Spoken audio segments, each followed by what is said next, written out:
안녕하세요. 여러분 2강으로 돌아왔습니다. 2강은요. 기독교 한국에 언제 전파되었는가 거기에 대해서 좀 말씀드리려고 합니다. 여러분 기독교가 언제 전파되었냐 하면은 기독교에 관심이 있다면은 천주교가 언제 전파되었다. 1784년이죠. 1784년 이승훈이라는 사람이 중국에 가서 세례를 받아와 가지고 천주교를 시작했죠. 1784년 1884년은 개신교가 시작된 해라고 우리가 보통 얘기하는데요. 알렌이라는 선교사, 중국 산동에 있었던 알렌이라는 선교사가 한국에 와가지고 선교 활동을 한 해, 그것이 이제 공식적으로는 1884년. 그래서 정확히 100년 차이가 납니다. 천주교하고 개신교의 어떤 선교 시작점이 한 100년, 정확히 100년 차이가 나는데요. 1784년, 1884년 이렇게 알고 있죠.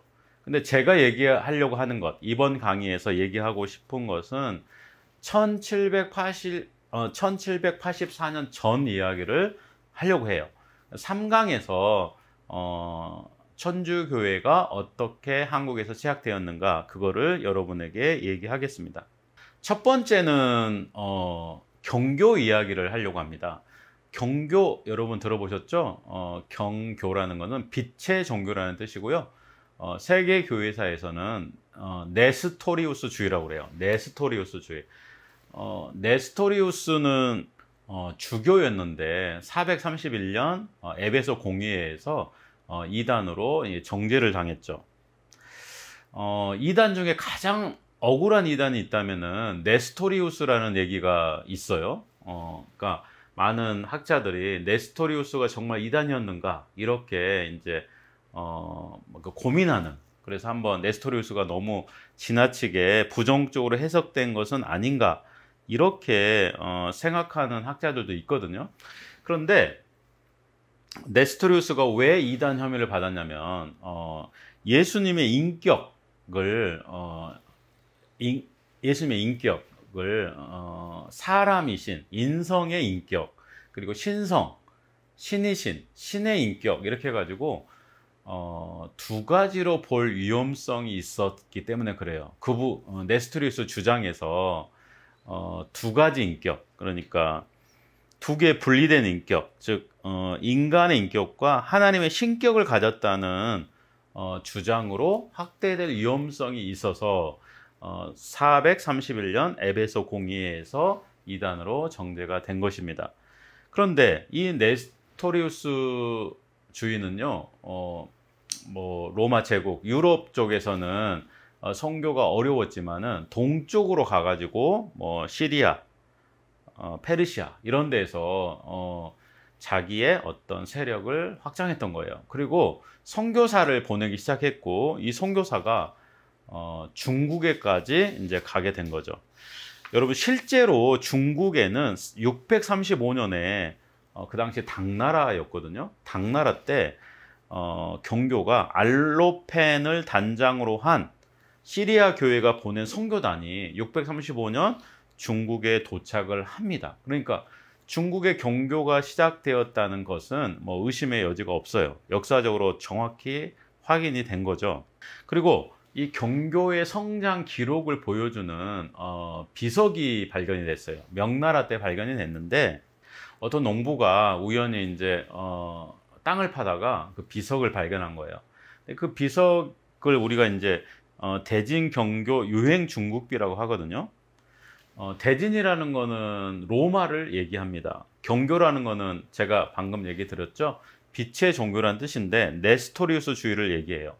그런데 로마의 어떤 경교가 중국에서 유행했다는 기록을 적어 놓은 비석이 바로 대진경교 유행 중국비예요. 이 비석이 이제 명나라 때 땅속에서 발견이 됐는데요. 글씨 상태가 매우 온전합니다. 그래서 이런 의심도 받았어요. 그 당시 명나라 때 있었던 선교사들이 중국 역사, 그러니까 기독교를 이렇게 호도하려고, 기독교를 이렇게 선전하려고 비석을 위조해서 땅에 묻은 거 아니냐, 이런 의심까지 받을 정도로 비석의 상태는 완전했죠. 그런데 지금은 이 비석의 어떤 역사성을 의심하는 사람은 없습니다.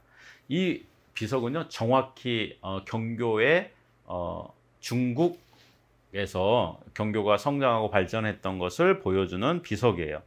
781년에 장안, 당시의 장안이고 지금의 서안에 세워졌어요. 그렇게 해서 중국에 경교가 유행을 했다는 것은 이제 의심의 여지가 없게 된 거죠. 이런 얘기가 있습니다, 여러분. 중국 경교 비석에 의하면요, 경교는 10도에 유행했고 교회는 100개의 성에 가득했다, 이런 기록이 있습니다. 경교가 10도에 유행했다는 거는 뭐 정확히 뭐 10도, 10개의 도에만 유행했다, 그런 뜻이라기보다는 굉장히 많이 전국적인 형태로 유행을 했고 100개의 성에 가득했다, 이것도 뭐 100개의 성에 가득했다는 문자적인 뜻이라기보다는 중국의 전역에 유행을 했다, 그런 뜻으로 받아들이면 될 것 같아요. 경교는요, 토착화 전법을 많이 썼다고 해요. 토착화라고 하면은 기독교가 중국에 와가지고 중국 문화라든가 중국 언어의 옷을 입는 거예요. 그래서 기독교, 여기서는 이제 경교죠. 경교가 중국식으로 표현이 되는 거죠. 어쩔 수 없이 이렇게 할 수밖에 없는 이유는요, 기독교의 용어라든가 어떤 교리가 중국인에게는 낯설기 때문입니다. 특별히 이 경교는 중국의 불교와 혹은 도교에 어떤 영향을 많이 받았다고 그래요. 그러니까 불교라든가 도교의 언어, 어떤 그런 문화의 옷을 입고 경교가 나타나기 시작한 거죠. 그런데 토착화의 장점은 그렇게 이제 성교의 어떤 벽을 이렇게 낮추는 거거든요. 그래서 중국인들이 쉽게 경고를 받아들일 수 있도록 하는 것입니다. 문제는 뭐냐면은 토착화의 문제는 이 토착화가 너무나 지나치게 되면은 그 종교 특유의 어떤 정체성이 사라질 위험이 있어요. 독자성이 사라지는 거죠. 만약에 경교가 불교랑 너무 비슷해지면은 경교를 굳이 믿을 필요가 없게 되는 거죠. 도교도 마찬가지죠.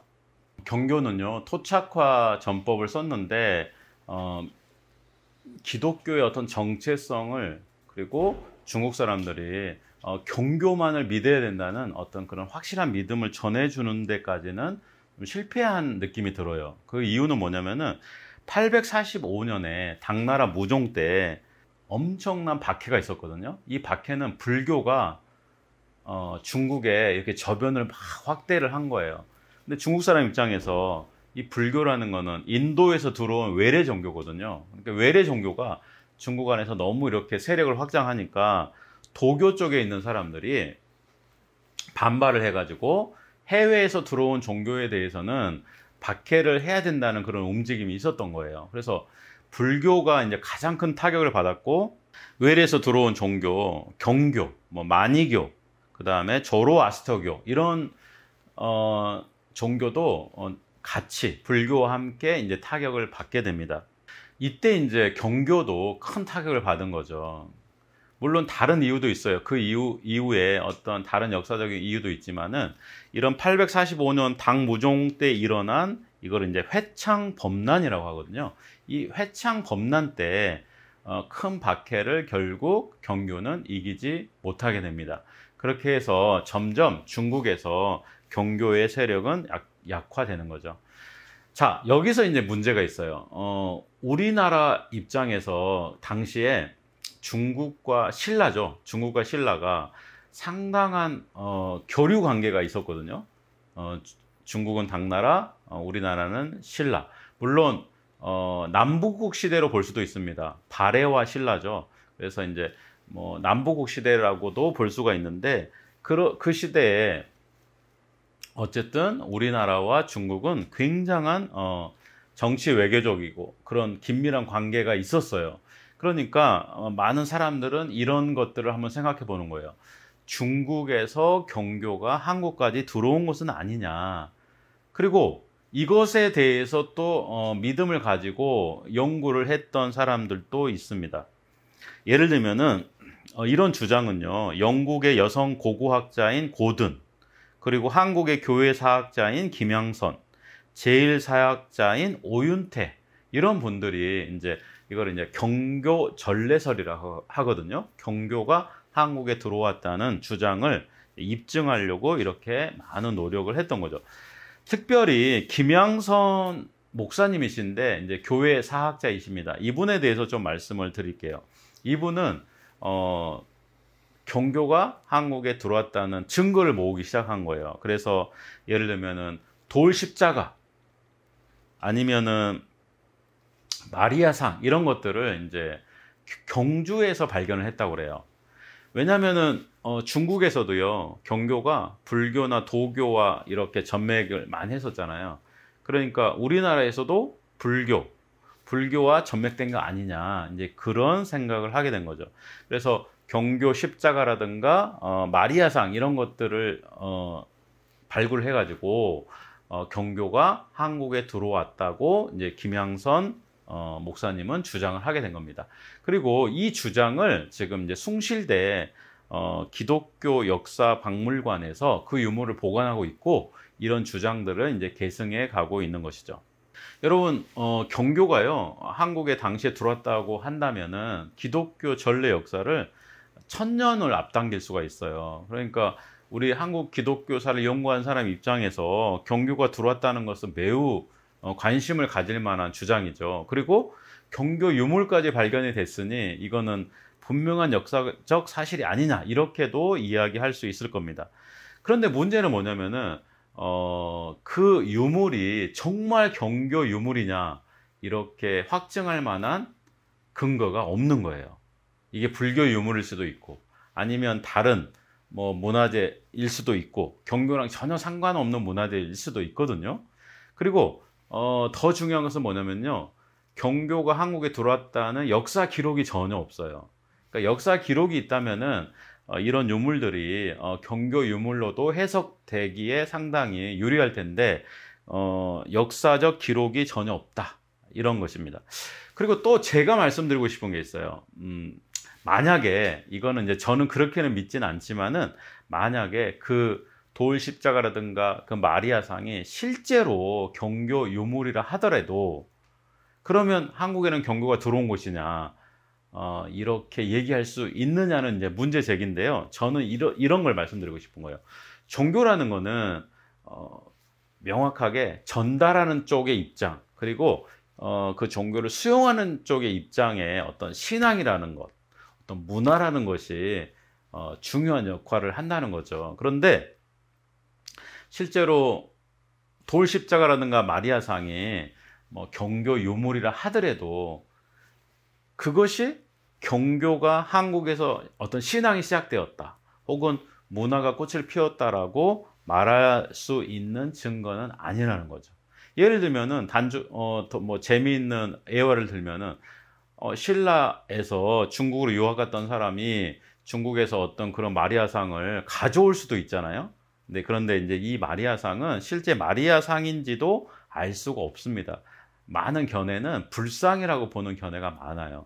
그러니까 이 마리아상이 진짜인지도 알 수 없지만은 설사 그게 진짜라 하더라도 그 물건이 중국에서 그렇게 단순히 어떤 기념품으로 들어올 수도 있거든요. 그러니까 역사 연구는 좀 어떤 사료라든가 어떤 고고학적 발굴에 의해서 확실하게 검증이 되었을 때 우리가 이제 받아들일 수가 있는 거죠.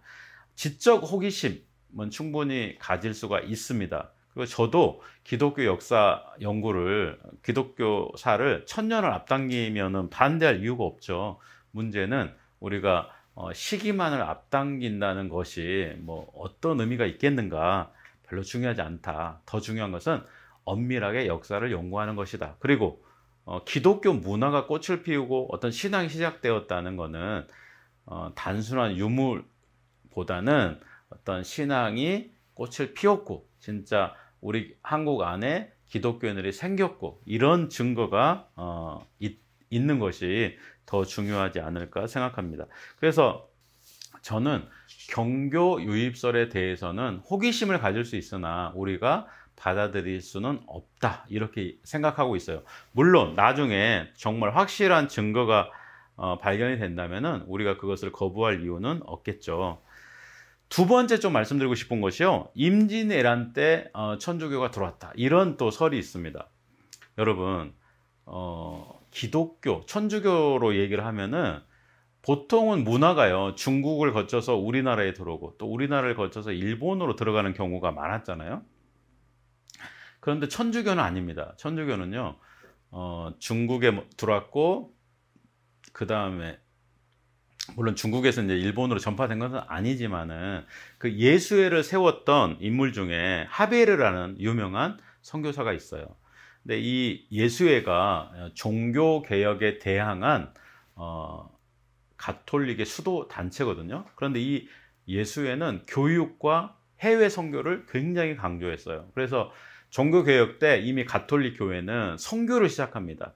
예수회 선교사들이 이런 선교에 주도적인 역할을 해요. 심지어 예수회를 세웠던 이 하베르라는 사람은요, 인도로 가고 또 일본에 가요. 그래가지고 천주교를 전파하기 시작하는 거죠.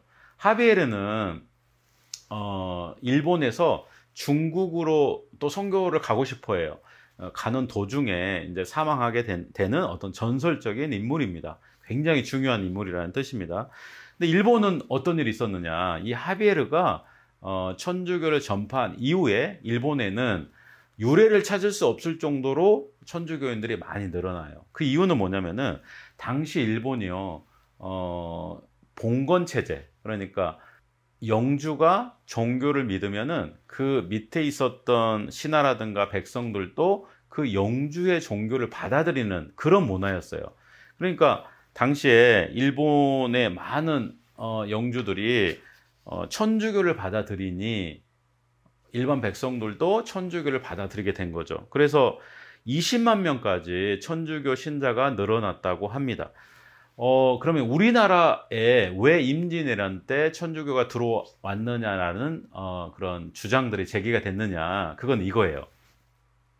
여러분, 임진왜란 때 고니시 유키나카, 한자로 이제 소서행장이라고 하는데, 이 사람이 고니시 유키나카가요, 한국에 들어올 때 천주교인이었어요. 천주교 신자였죠. 그리고 그의 부하들도 천주교 신자였습니다. 그러니까 그 부대가 동네에 이렇게 부산에 이렇게 진입할 때는 십자가 군기를 들고 왔다는 이야기가 있을 정도로 그 부대는 천주교 부대였습니다.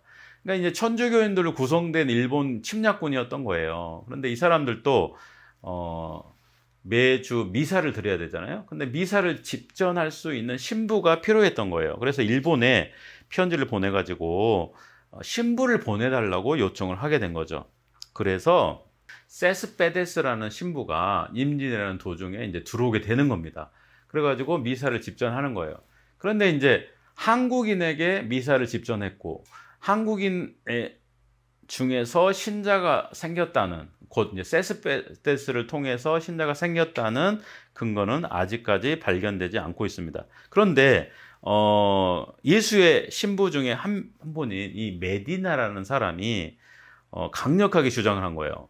한국 교회는 임진왜란 때 세워졌다. 자기가 연구하고 조사해 보니 어떤 일이 있었느냐면은, 이 메디나라는 신부는 이런 주장을 하는 거예요. 임진왜란에 참전 중이었던 분고라는 지역의 한 일본인 천주교도 무사가 1592년 혹은 1593년 그 사이에 부모를 잃고 버려진 조선의 어린아이 약 200명에게 세례를 주었다는 기록이 있다. 그러면서 천주교가 한국에 이미 생겼다, 이런 주장을 하는 거죠. 저는 사실 이 주장을 받아들이지 않고 있고요. 그 다음에 한국 학계도 이 주장을 받아들이고는 있지 않습니다. 어쨌든 왜냐면은 어린아이가 세례를 받았다는 그런 확실한 어떤 사료적 근거가 있는가, 이것부터 시작을 해가지고 어린아이가 세례를 받았다 하더라도 여기에 교회가 생겼는가, 신자가 생겼는가, 그 어린애들이 정말 기독교 교리를 이해했는가, 그리고 더 중요한 건 이거죠. 그 임진왜란 때 만약 발생했다면 그 교회가 혹은 그 천주교 공동체가 오늘날 한국 천주교와 역사적인 어떤 연결점이 있는가? 없다는 거죠.